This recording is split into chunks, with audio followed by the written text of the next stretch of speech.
In a world full of shining profiles and perfect smiles, there lived a boy named Saga. Saga was a quiet, thoughtful college student. He didn't talk much. He didn't stand out. But deep down, he had a world full of art and feelings. Every night, Saga would lie on his bed, scrolling through social media. Everyone seemed happier, richer, stronger, better. One friend just bought a new bike. Another one was hiking in the mountains. A classmate had crossed 100,000 followers. And Saga? He just lay there, feeling smaller with every scroll. He started doubting himself. Stopped drawing. Stopped laughing. Stopped living freely. In his heart, a quiet voice kept repeating, "I'm not enough." His roommate, Rishi, noticed the change. "Bro, you okay?" he asked one night. "Yeah, just tired," Saga replied, faking a smile. But it wasn't tiredness. It was emptiness. And comparison was digging that hole deeper. One day, Saga saw a guy in college named Ayon. Confident, stylish, followed by thousands.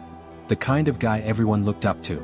Saga looked at him and thought, if only I could be like him. But that thought didn't bring peace. It only brought more silence. During a college event, Ayon was on stage, giving a speech.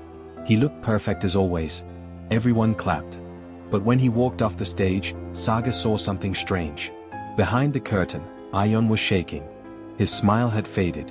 He leaned against the wall and whispered, "I can't do this anymore." In that moment, Saga realized, even the people we think are perfect are sometimes breaking inside. That night, Saga sat quietly in his room. And for the first time, he spoke his heart to Rishi. "Do you ever feel not enough?" he asked. Rishi looked at him and nodded. "I used to compare myself every day," he said, "until I read something that changed me." He paused, then said slowly, "When you compare your behind the scenes to someone else's highlight reel, you'll always lose." That line hit Saga deeply. Next morning, Saga picked up his old sketchbook. The pages were dusty, but his heart was ready. He began to draw again. Not for likes, not for attention, but for himself. He poured his feelings into a short comic. He titled it, "The Real Me." A story about a boy with a cracked mirror, who kept trying to fix himself using someone else's reflection. But in the end, he finds his true face within. He posted it online. It didn't go viral, but it touched a few people. And that was enough. Days passed. Saga started living differently. He didn't stop using social media, but he stopped comparing. He shared what felt real. His art, his words, his journey. And slowly, he stopped wanting to be someone else. Because he was learning to be Saga. He smiled more.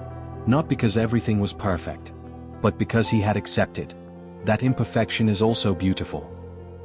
We all live in a world full of filters and followers. But behind every screen, there's a real human, with real fears, and a real heart. Don't compare your journey with someone else's ending. Don't chase a life that isn't yours. You are already enough. As you are. You just forgot. So today, pause, breathe, and remember this. Don't compare yourself. Value yourself. The real you is more than enough.